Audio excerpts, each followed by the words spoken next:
আপনি দুনিয়াতে হয়তো আপনার দল রয়েছে, আপনার শক্তি রয়েছে, আপনার গোষ্ঠী রয়েছে, আপনার পিস্তল রয়েছে, আপনি এই সব কিছু দিয়ে আজকে অন্যায়ভাবে জুলুম করতে পারেন, আপনাকে আল্লাহ সুযোগ দিয়েছেন। কিন্তু জেনে রাখেন, অতীতে যেমনই ভাবে পৃথিবীর বুকেও আল্লাহ রাব্বুল আলামিন এই শাস্তি দিয়েছেন, আবার বাকি রেখেছেন যাদের, সেই আখিরাতে আপনি হয় পৃথিবীতেও শাস্তি পেয়ে যেতে পারেন, না হলে আপনার জন্য অপেক্ষা করছে সেই আখিরাত, আল্লাহর আদালতে আপনার এই জুলমের প্রতিফল আপনাকে ভোগ করতেই হবে।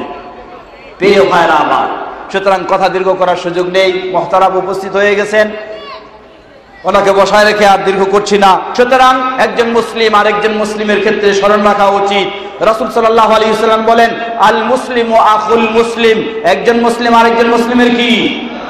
জোরে বলেন, একজন মুসলিম আরেকজন মুসলিমের কি? কিন্তু আজকে আমরা একজন মুসলিম আরেকজন মুসলিমের ভাই না শত্রু? আজকে শত্রু হয়ে গেছি কয়েকটি কারণে, শত্রু হয়ে গেছি দুটি কারণে।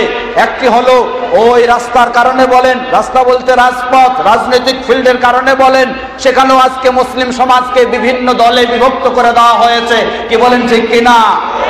এক মুসলিম হয়তো দেখা যায় চাচাতো ভাই বা মামাতো ভাই বা প্রতিবেশী, কিন্তু একজন এক দলের, আরেকজন আরেক দলের হয়ে গেছে। এক মুসলিম আরেক মুসলিমের শত্রু বিভিন্ন দল হওয়ার কারণে। কি বলেন, ঠিক কিনা?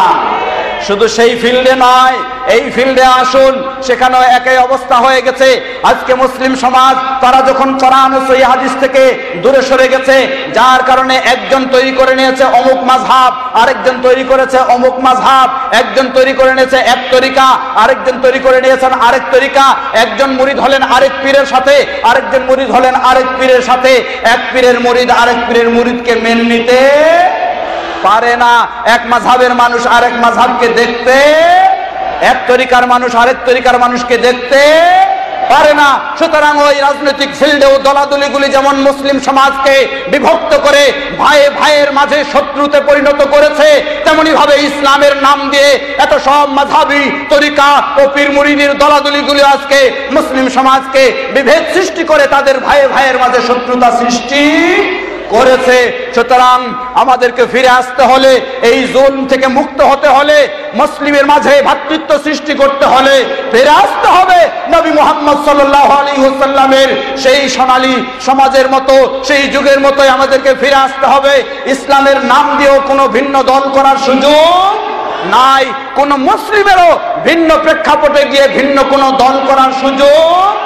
মুসলিম সে সংসদে থাকলেও তার দল হলো ইসলাম, রাজপথে থাকলেও তার দল হলো ইসলাম, ঘরে থাকলেও তার দল হলো ইসলাম।